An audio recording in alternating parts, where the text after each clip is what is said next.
Ladies and gentlemen, welcome to Turn Right Machine Works. My name is Keith, and here we are. We're ready to start another job. This job actually will be making some chips on this Rutland Lathe. It's kind of what we've been putting a push on the Rutland Lathe to do. This job is for Nathan Robbins, and him and I have been talking for better than a year, and I told him that I would do this, and he traded me some other items that you're going to be seeing. Those items come into other jobs in the shop here. But anyway, we're getting back to Nathan's project here, because that's what's important right now. This is a piece of 12L14-12L15.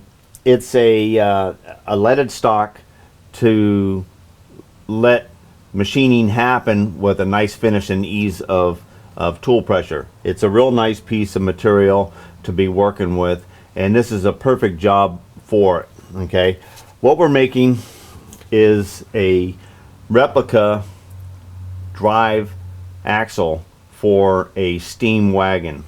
You can look online there. Clayton Steam Wagon is what we're building, and we have an actual drawing here that came off the top of the prints here, and I'm going to go ahead and put that up here. I thought it'd be nice to have one up here just so that we can take a look at, you know, what the end project that Nathan's working on is going to look like, or somewhat his rendition of this project is going to look like. And of course, we have the drawing that I'm covering up here. I made a less confusing drawing. In fact, I actually did two drawings. I did this on a plasma cam, so that in fact, actually, here's a picture of it on the plasma cam before I printed it off. Okay, so I had standard decimal at the top and standard metric at the bottom. This is basically what I'm going to be machining to, and this is probably what you're going to be following to for all your metric heads. But also, why I did this is so that I had a quick reference that I can look back and forth, and I can click the Shooting Star Technologies readout, and it has metric and inches capabilities, and it also on the menu there I can click it, and it can be per side or the diameter. So it's actually, the readout is really, with that feature, that kind of gives you the combination of having direct or actual readouts on your hand dial. It's the same thing on the readout. Okay, so we're going to go ahead and put this drawing up over here on this side, and I like to actually have like an easel behind the lathe there, because I would like to have it right there. So many times you want to look at your drawing real quick, but you don't want to move from your lathe or take your eyes off the lathe. Okay, so what we're going to do today is we're going to go ahead and cut this. We're actually going to cut two parts out of here. The original drawing says 1:4 ratio, and that's that 1:4 drawing actually stated that was 2 foot long. So that original steam engine was probably 8 foot across that axle on the rear, and we're half of that 1/4. So we're going to be at 12 5/16 overall length, and I'm going to go ahead and cut two here. We're going to set up two face two center drill to run in the lathe. Just in case I have a mishap on one, I have another piece of material and I can continue on. Sometimes I actually practice that in a production run, meaning a small run production, you know, 6 pieces, 12 pieces or whatever, but you might be intricate parts. So sometimes I use that extra one to lead off so that you can make all your mistakes on it. Or if you happen to be running through, you're almost all the way down to the end, and you happen to have a fudge, and you can throw in that one there, and you're not going to miss a delivery time, which is more important sometimes than actually making a mistake. Making a mistake and not having that extra one, that's where the bum comes out of it. All right, at the end of the video here, I'm actually going to show you a little bit how I adjusted the orifices or the ports on my copper tubing so that you can see that I actually got oil to flow equally throughout those 3 points. I'm going to be adding a lot more oil points to this machine. There's a lot more oil lines that I can run and connect and have it all into the one pump system, and I'll be expanding and working on that. But what we need is we need to get on Nathan's job here so that I can get him a piece and he can get back playing with his Steam Wagon. And I I also have some new bling behind me. Those collets sat right there on that bench until all of a sudden I had this in my head, and I said I wanted a collet rack and I want the BXA holders to be mounted as well, all in one nice neat package. I posted this on my Facebook, and I already sent out some files for those that have plasma cams that want this file. You just email me, I can email you the file. I also have people that are interested in me just cutting out the kit and then they can heliarc it. It's tabs. Tabs go in there. At the end of this video, I'll show you a couple short video clips of this being cut out and a couple photos of how it was clamped up and I did the welding on it. So if anybody's interested in that, I'll be pricing out the aluminum. This is 1/4 inch diamond plate, which it doesn't need to be 1/4 inch. It could be 3/16 diamond plate here. This is 1/8. It could be 1/8. The whole thing could be 1/8 as well. But I think it looks a little bit better if the side braces there are beefier. So I haven't priced out diamond plate in a couple years. This is just stuff that I had laying around the shop, saving for the right bling. And the right bling came along, and so I got on it. All right. The reason why we're only going to do cutting and center drilling today is because I'm not getting my new holders to run in my Dorians. Yeah, the other video there you saw boinked by China, and of course we'll have to do something so that's not staring us in the camera face again. But at the same time, I bought that phase 2, which I actually have. There's some good Chinese made products and there's some really lousy stuff, and most of us have got, you know, burnt. It's the best way to put it. But anyway, at the same time that I bought my phase 2 and I saw that there was only one standard, I wanted 3 more. So I went ahead and I looked online to my choice of buying. If I'm going to buy individual holders, I just go ahead and I found, and I like Dorian, and so I got 3 Dorians, and these are going to hold my prime insert holders. The insert holders are all 5/8 shank, and they're all going to hold the 332 size insert. That's a 3/8 circle versus the 1/2 inch like I have in the closing. I am going to be getting a parting and grooving tool. I'm also going to have a D&M style tool, just like that. These are all from the closing, and I'm also going to have a C&M style holders, and I love those. I'm comfortable with those, and I want to duplicate those simple capabilities on this machine, and that comes tomorrow. It's a good chunk of change, but I'm just not going to shortcut it. I want to go there. I can always have brace tool bits like carbides and everything else, but I'm right at it. This is a good job. This is a good project. Let's get the machine set up and get going without any flies on it, or at least hopefully without any flies on it. All right, Nathan sent me some components. Actually, by the time I opened them, he sent them protected and just sitting in here through a fall, winter, spring, and a summer. They did sweat a little bit, and I dipped them in some Uncle Harvey's rust remover, and they're a beauty again. All right, now he sent us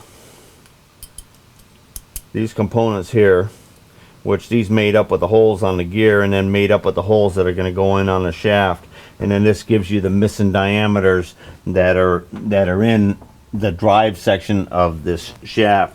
So by putting 2 and 2 together, and the parts that Nathan sent, I was able to go ahead and create those 2 drawings that I'm going to be using in there, and we have parts that we can mate up, which is really cool. Alright, I think I've chewed the fat in here long enough. Let's go on out to the Inco saw and let's hack us off 2 pieces, and we'll get back in here to start center drilling and facing the ends.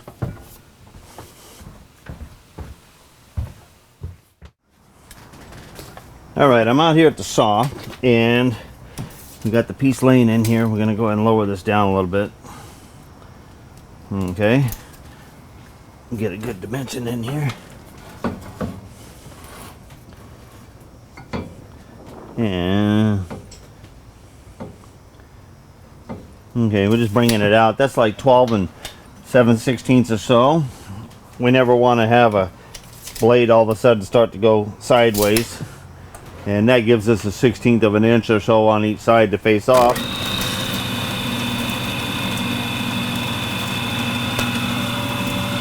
All right, we got oil flowing.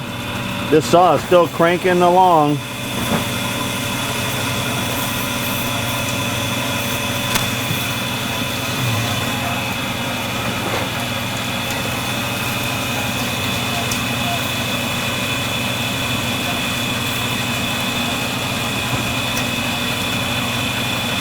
You can even see how the 12L15 cuts real nice with the saw. It's actually cutting too well. I don't have enough time to take a look at my Bridgeport out here while I'm cutting on the saw.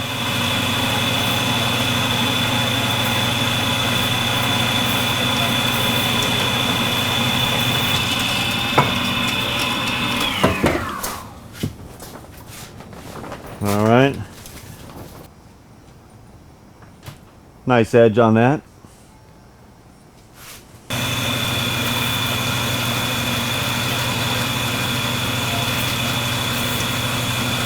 It's not below freezing now, but this cutting oil mixture of sulfur-based cutting oil and kerosene just really lets you have cutting oil all year round.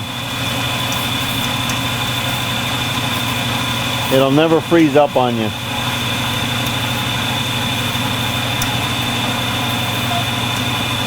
And it really does add to tool life. And this machine sits out here all year round, and you don't see any rust on it. Okay, we got our 2 pieces of round stock here, and I'm getting ready to set the first one up in here. And this is the steady rest that come with the lathe, and looks exactly like this, the follower rest. And last November, the 12th, hi Keith, sorry it's taking so long. I'm a 70-year-old widower.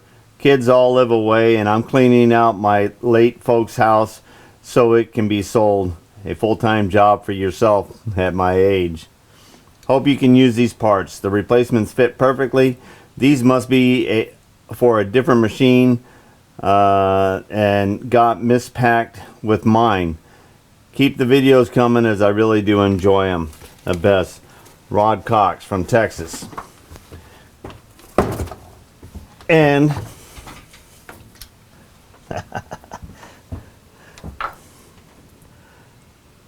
never been used. Matching set, little off on the color, steady rest and follower rest. All right, well, we're going to use that just because the everything is virgin on that, and this is going to be the first time to play on this machine here, and we'll put those down in there. They will they will come in handy, and I'll make a rack for them, and even the underfoot here and the bolt.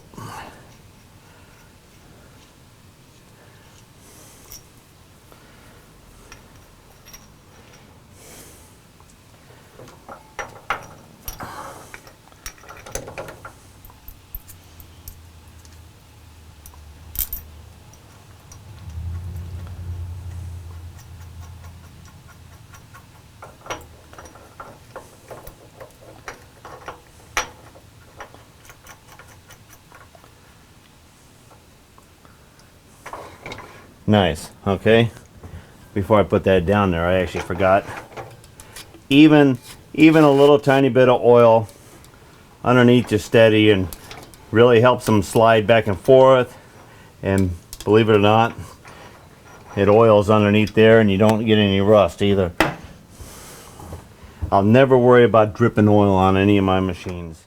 Okay, let me bring you in a little closer, and I'm going to grab the piece of stock here.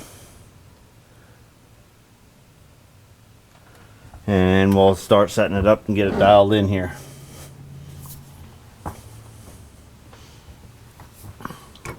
Okay, we already know the steady rest is not open far enough.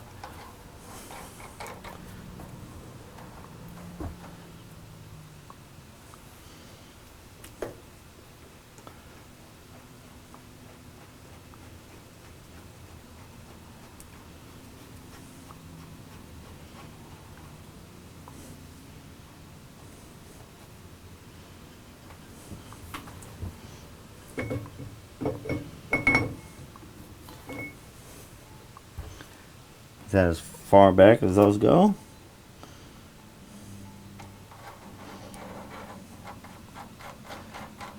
We might have to make 2 sets of those because we want them to open up farther than that.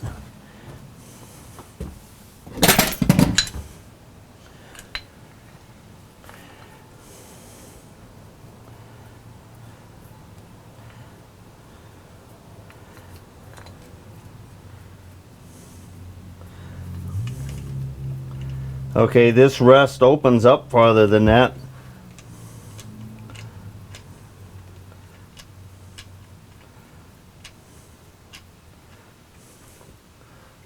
Let's give that a try. Well, I tell you what, having one that closes down farther than the other is worth having two. Okay, we'll set this one down. It does feel a little lighter than this one.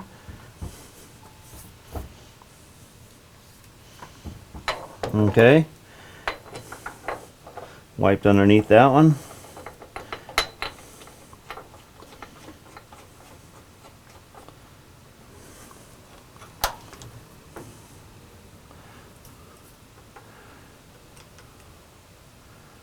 Well, that pivot leaves a little bit to be desired there.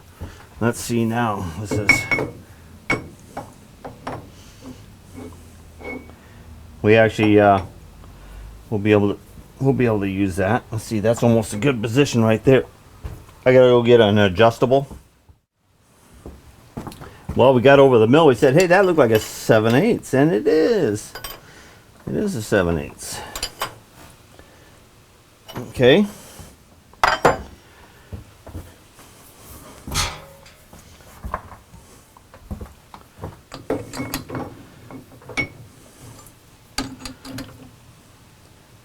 I haven't taken this forge jaw apart yet, which it's never been apart as far as I know.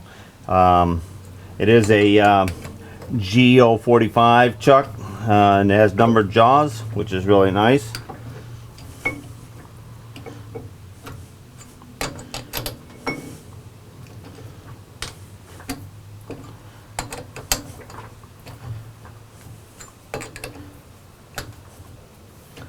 They are pretty straight and true on the jaws.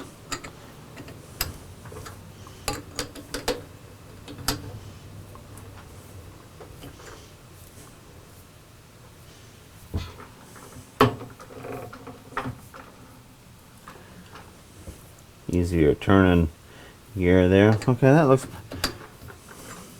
pretty centered my eyeball in the chuck. We'll get an indicator now.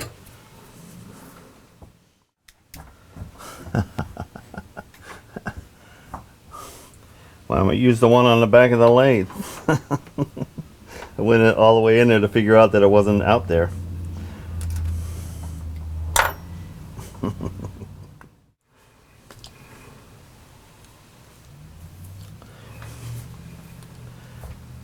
Okay, with it up here, I have a total of 11 thousandths just about.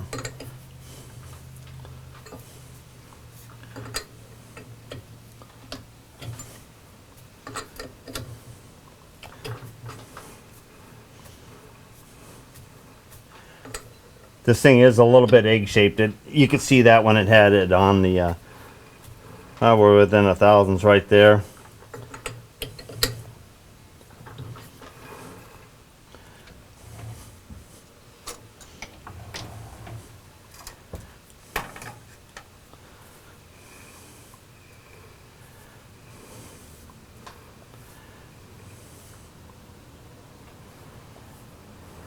About 8 right there.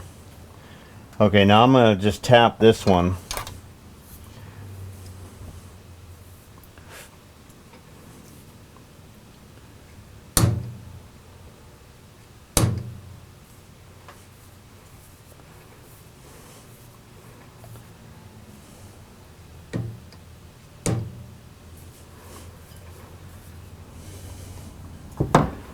It's within 1.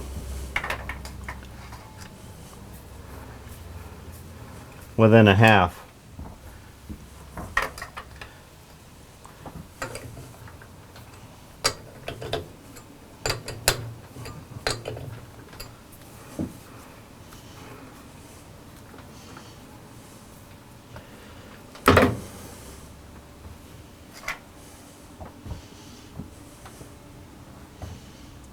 That's the next thing I'm going to need. I'm going to need a spot where I can put my mag bases.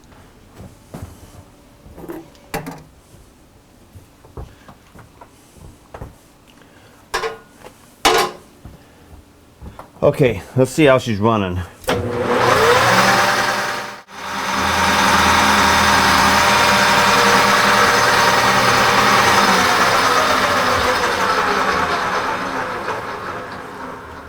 Okay, I'm happy with that. Looking pretty darn good. Okay, now we can set our SETI rest to help support this.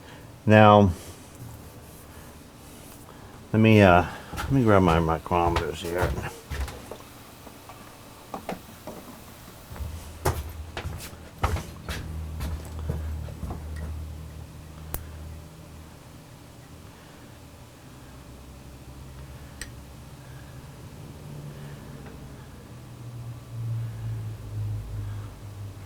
Like 1 under 2,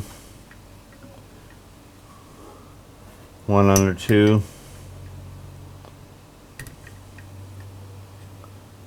1.5 under, 1 under. Just trying to get an idea. I think it's at least a half a thousandths, and it has one little ripple in here, but that could be just that little scum on the side of it there. All right, we do have our nuts all on here, on this one here, and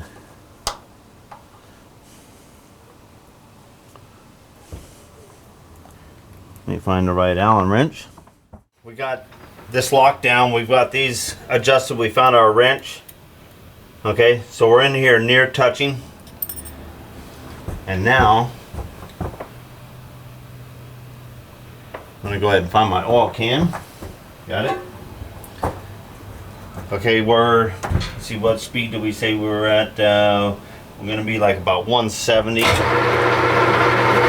putting a little bit of oil down on our shaft here.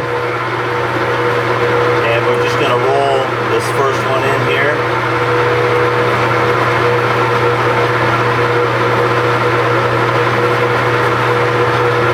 Okay, I can just feel it start making contact there.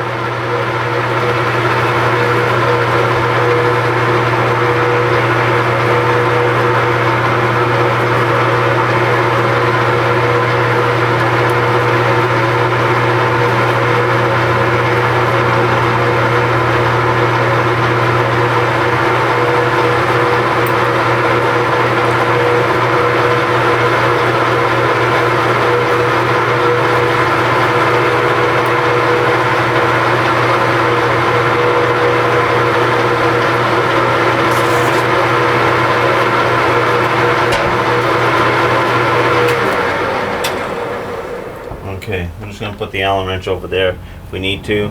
You always kind of feel in here. You want to make sure that none of these are getting warm.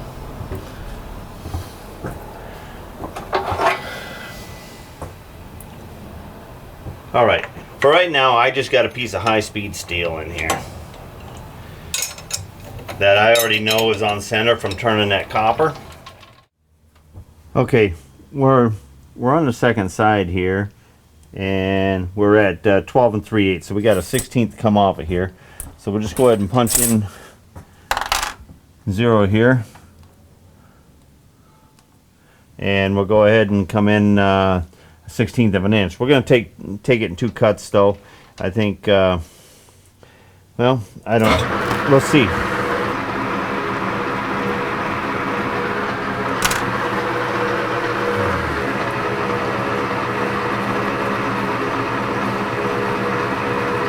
There's 31.5, a 32nd of an inch there. We'll give it a little bit of lubrication here.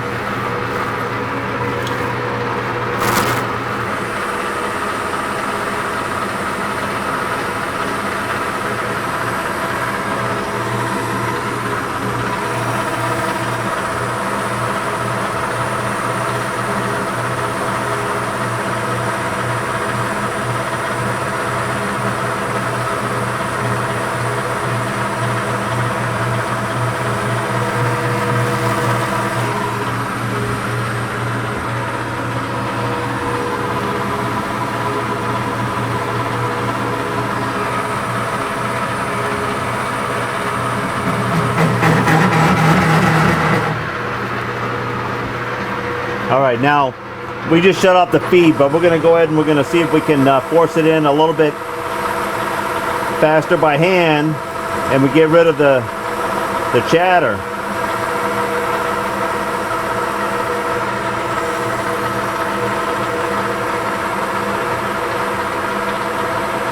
That's probably about twice as fast as it was feeding.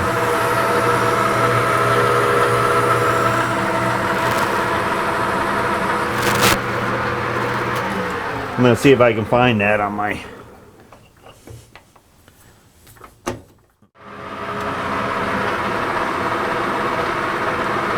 Alright, she had a couple little spots where she wanted to growl a little bit, but I think overall we got that speed that will take it without leaving any bad results on there. That looks pretty good.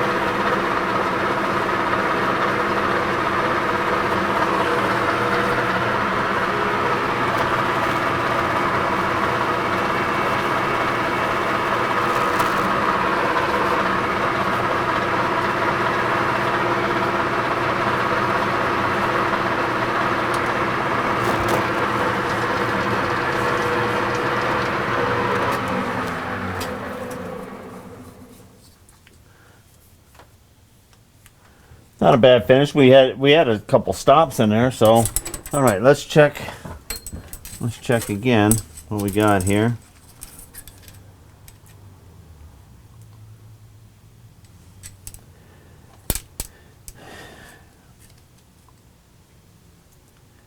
Yeah, it looks like about 350, so we may actually, we might only let's take 10. I'm gonna leave a skim on there anyway.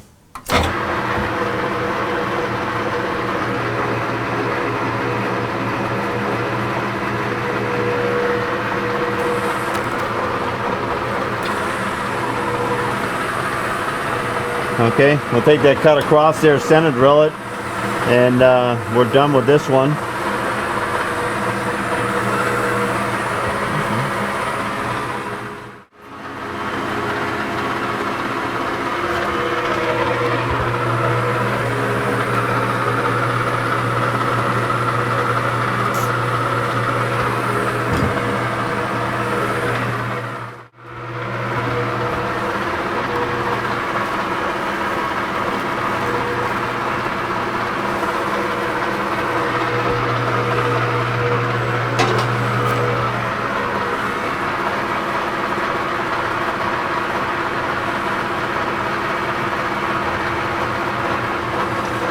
Okay.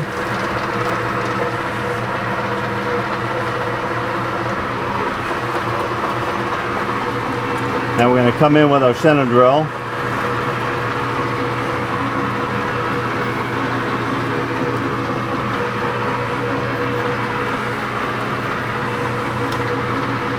Now when we were drilling that copper, it wasn't that we were above or below center line when that snapped. It was just that it galled because we weren't babying it, and it just got sticky on that center drill. We had 4 other center drills in that copper successful after that, and we didn't do anything different except for put some lubrication on it. But it is true, if you're not directly in line, or your drill chuck is bent, or you're not holding your center drill in line, lots of times just the non-direct straight approach will break that little pilot off the front of it. Now I want to, this is a number 4, I believe, center drill, and I'm not trying to drill it all the way out for the hole number 4. I want about 1/3 of it. It's almost there now. Just lightly kissing it. Okay, I'm happy with that.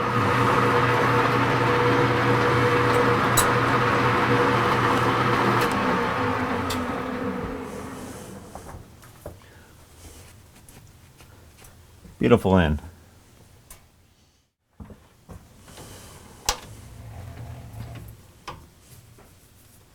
Nothing's warm there.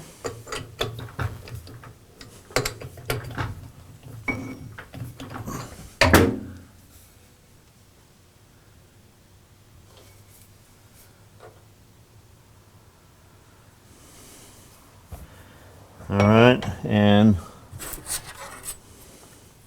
just gonna do as best I can here, and it looks like we're still just maybe 5 thousandths heavy.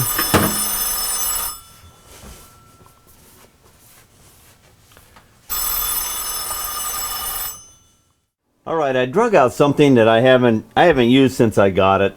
This was sent in, I don't know, probably 2 or 3 years ago by one of my earlier viewers, and I think when we first started on the toolbox giveaway, and I added in a T-nut here and clamp, and I clamped this in down here. We're right at the most end. There is a slot at each end here, and this is like a jig that you could put something in between centers. You could put it on the grinder. You could do a couple of things here, but we're going to use it for holding our shaft and spinning it, and just keep checking our contricity throughout the whole project, and also a place to store it. We got the other piece in there. We're going to go ahead and face it and put the center drills in it, but we went ahead and we put a little bit of our high pressure lube in here, just so that and we've set this already before we did the lube, and now we'll be able to spin this and check our total indicator readout or full indicator measurement, whichever way. I mean, when I started the trade, it was a TIR, and then probably around 82, 83 or so, aircraft started going with the FIM, full indicator measurement. Anyhow, this just happens to be the indicator because I had my blue rollers over here. We were rolling it. So we're running out about 1/1000ths here, and the same thing on out here, about 1, and I flip it around and the same thing all the way over here. That might be about 2 right at that point, but I know when I read out here, it was right around the 1. Remember, we steady rested here and here, and dialed the ends within 1, and we know that this is at least a 1/2 thousandths egg shaped. So anyway, from here, now when we start using our centers and machining it, once we get a turn diameter on there, then it should be maintaining 0 with the centers. That's the main goal. All right, I think we're all set. This is going to be fun to use and have here on the bench, so we can slap our shaft up there anytime and check our run out, and also sit there and hold it so that we can measure it. And I mean, it's no more than just a squeeze of this and it's in there. Pretty cool. All right, we're going to be machining our other one on the ends just to have it on standby in case we scrap out. We got a second chance at it. And anyway, I think that's about it. Check out how we tuned or down jetted our tubes. If we were to do it over again, that drill coming up through the center, I would just make it a tiny weep hole and keep it faced all the way out the end. It would be much easier to start getting that closing down with a punch, how we use it. So we just curled the material in and closed the hole. So check out that. The fabrication of our collet holder and BXA rack, we got that on file. If you got a plasma cam, I can send you the PM file, and you can cut that out. I'm still looking into pricing out the aluminum, like I said, for the kits. Whether I actually do that or not, we'll see. And we still got a couple of those wiper kits. Those are on the website now also, and you can grab those there when they do sell out. And if you email me in and show interest, I have the dimensions that are critical up over the ways dimensions. If you got the same size, then those wipers will fit. I don't drill the holes in them because I believe every hole is going to be different for each one. I didn't have a single same hole on all of mine, so I know that yours has got to be all different as well. And so you should drill them to suit. All right, until the next video, get her done.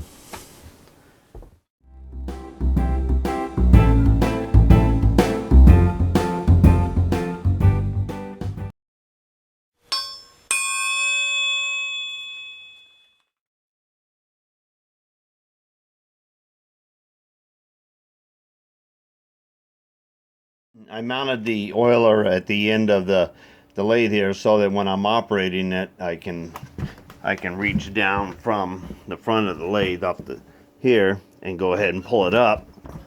So I'm pulling it up. Oh, we already got oil feeding in through here. Okay, you can see a few air bubbles in there. Okay, and I have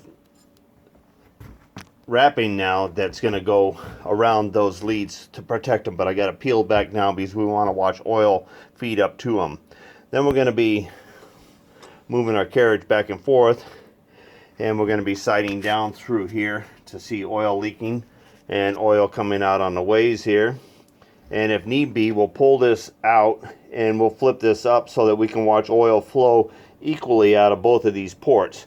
And if it's not, we're going to take a punch and we're going to punch the underside of this one here to restrict the flow so that we get equal flow across the backside here. All right, so let me give it a couple more pumps here and we'll see if we can get some oil on up to this point here.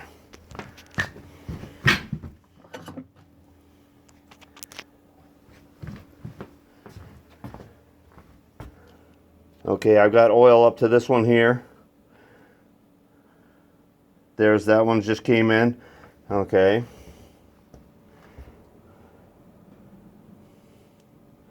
Pretty cool. Now we'll just have to move the thing back and forth and see if we're getting some oil in here. The plunger's not all the way down, but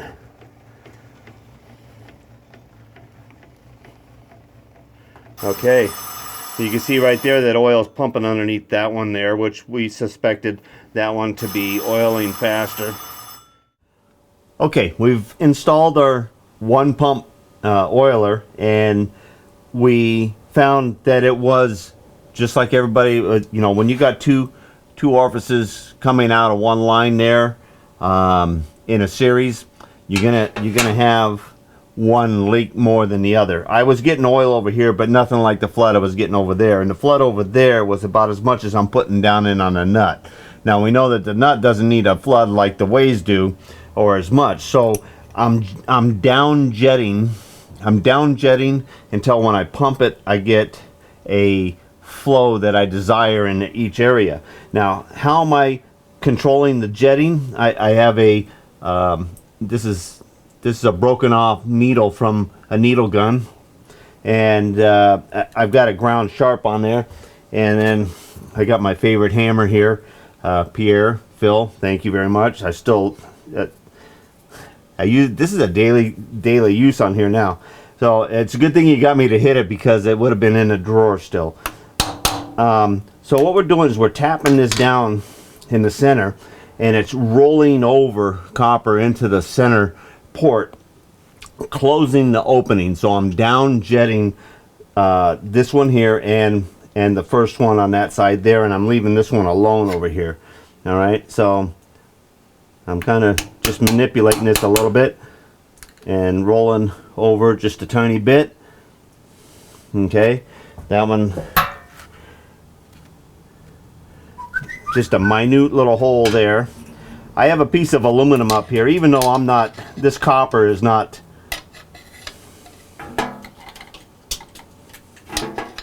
this copper is not marking up this top of the carriage here, but just go ahead and, a little difficult to get this thing to hold this thing down, especially with these lines here.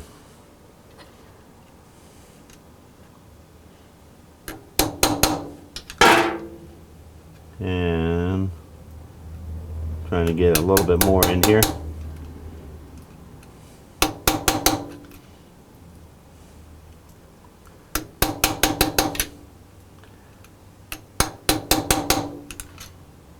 Okay, now after I've squeezed them down, then I overhang them over this pan here.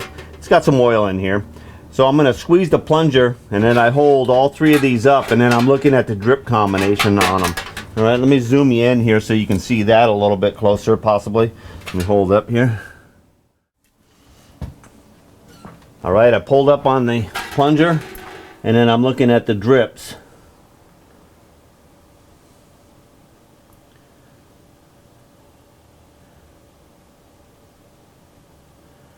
(1001), (1002), (1003) on that far one, and then each one of this one and the first one here, I'm still getting about 2 drips per second. So it's about 2 to 1 right now, and I'm going to continue jetting that down until I get it to be even. I think this is it. I'm not going to bother anymore. And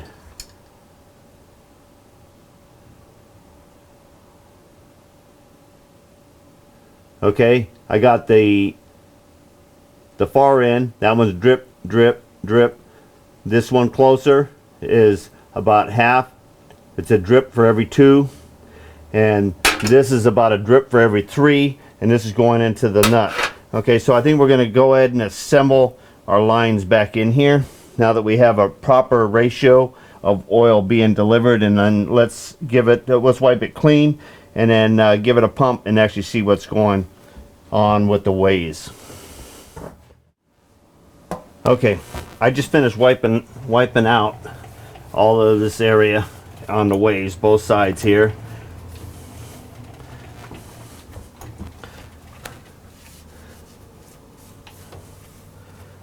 Okay, now I'm gonna go ahead and give the plunger one pull here,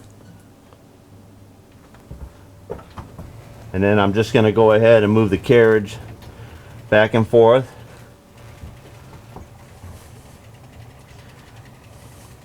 Okay, I can just start to see a little bit of oil weeping in on that ways there.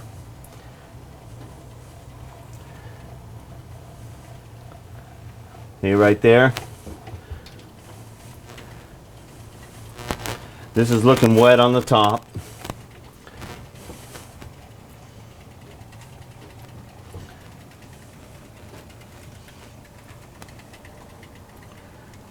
I'm starting to see just a little tiny bit down over here.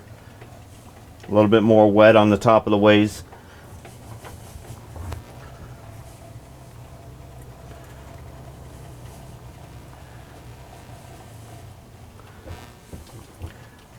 It's glossing up even more on this side here. So it is starting to feed over on this side.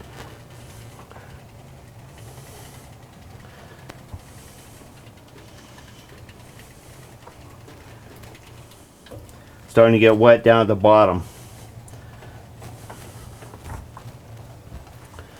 Okay, I was worried about getting enough over here, and for right now I'm not too much worried about having that little bit of extra over there, as long as I'm getting some over here. I know that I'm not just starving this side.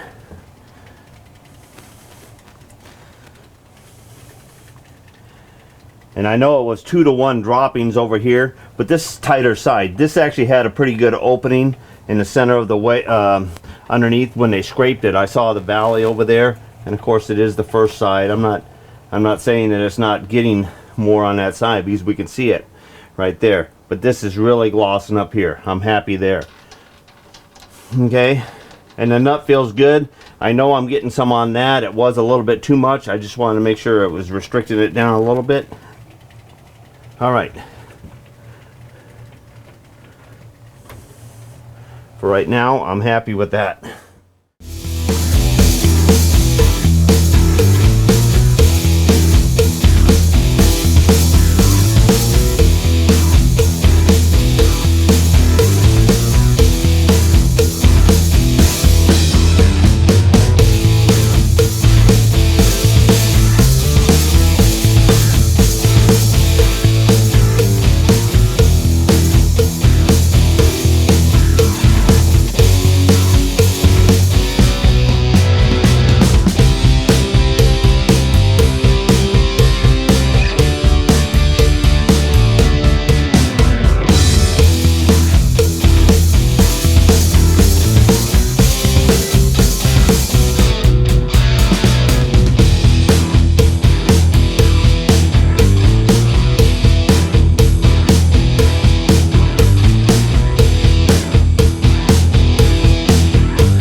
Woohoo!